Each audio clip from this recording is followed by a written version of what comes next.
Halo warga Jakarta, bagaimana kabarnya? Semoga semua sehat selalu ya.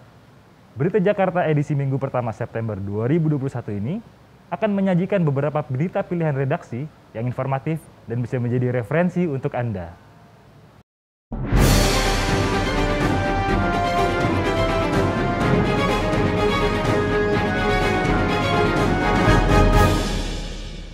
Angka kasus positif COVID-19 di DKI Jakarta yang semakin menurun membuat penerapan pembatasan kegiatan masyarakat atau PPKM di ibu kota berada pada level ketiga. Salah satu relaksasi dalam PPKM level ketiga ini, sekolah diperbolehkan menggelar pembelajaran tatap muka atau PTM terbatas yang dimulai pada 30 Agustus 2021. Untuk tahap pertama pembelajaran tatap muka terbatas DKI Jakarta, ada 610 sekolah yang telah memenuhi syarat. Jumlah siswa di setiap sekolah yang ikut dalam pembelajaran hanya dibatasi 50% dari kapasitas. Sehingga dijalankan blended learning atau sistem pembelajaran gabungan, yaitu dengan menggabungkan pembelajaran tatap muka dengan sistem daring bagi mereka yang tidak berada di kelas.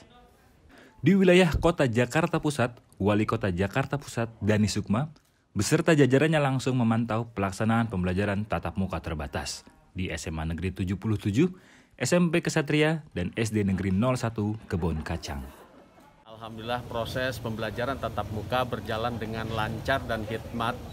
Jadi murid-murid sudah datang diantar oleh orang tuanya pertama kali masuk sekolah.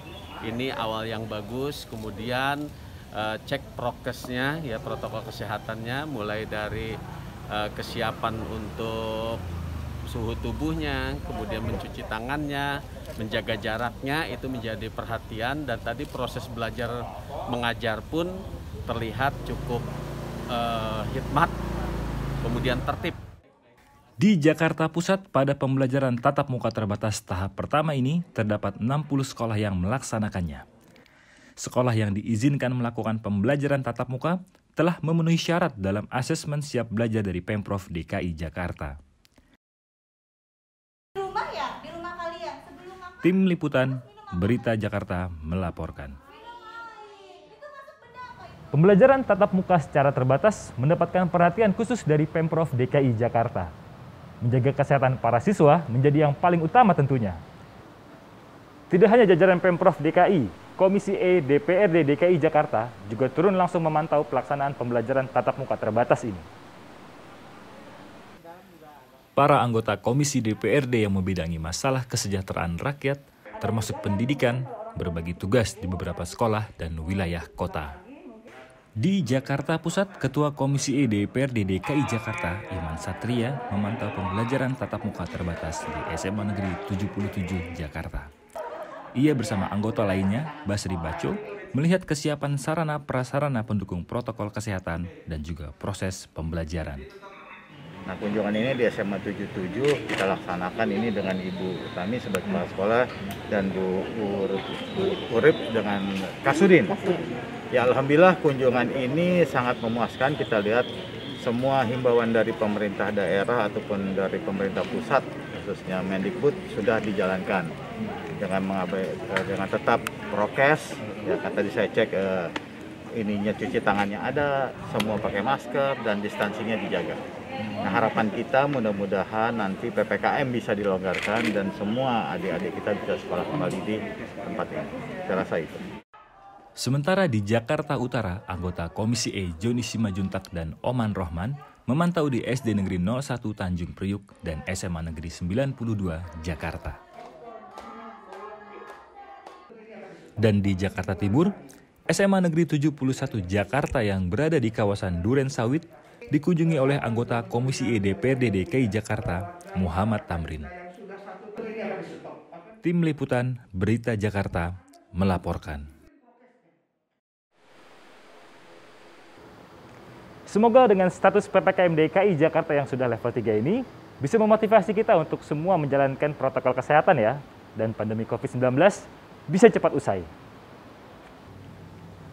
Nah, kalau bicara motivasi, mungkin liputan tim Berita Jakarta yang satu ini akan bisa membangkitkan semangat Anda.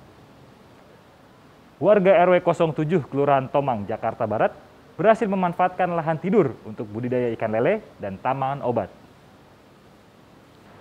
Hasilnya pun cukup lumayan, bisa mencapai 30 kg ikan lele setiap panen. Kita lihat liputannya. Lahan yang terletak di tengah pemukiman RT 07 RW 08 Kelurahan Tomang ini dijadikan sebagai tempat pembudayaan ikan lele dan tanaman obat-obatan. Kolam ikan lele dibuat oleh warga hanya dengan terpal dan bambu.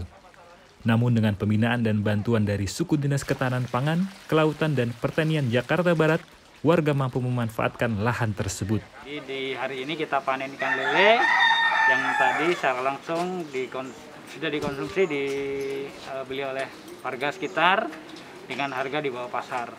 Diharapkan manfaat dari keberadaan kolam lele ini di sini bisa memberikan pangan yang sehat, pangan yang bergizi, khususnya ikan hasil budidaya warga RW 07 RT 8. Dengan hasil panen puluhan kilogram ikan lele bisa menambah pemenuhan gizi bagi warga sekitar.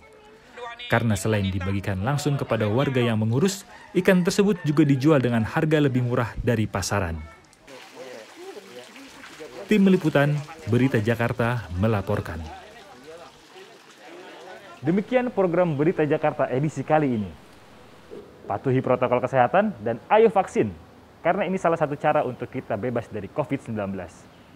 Saya Robi Cahyadi, salam.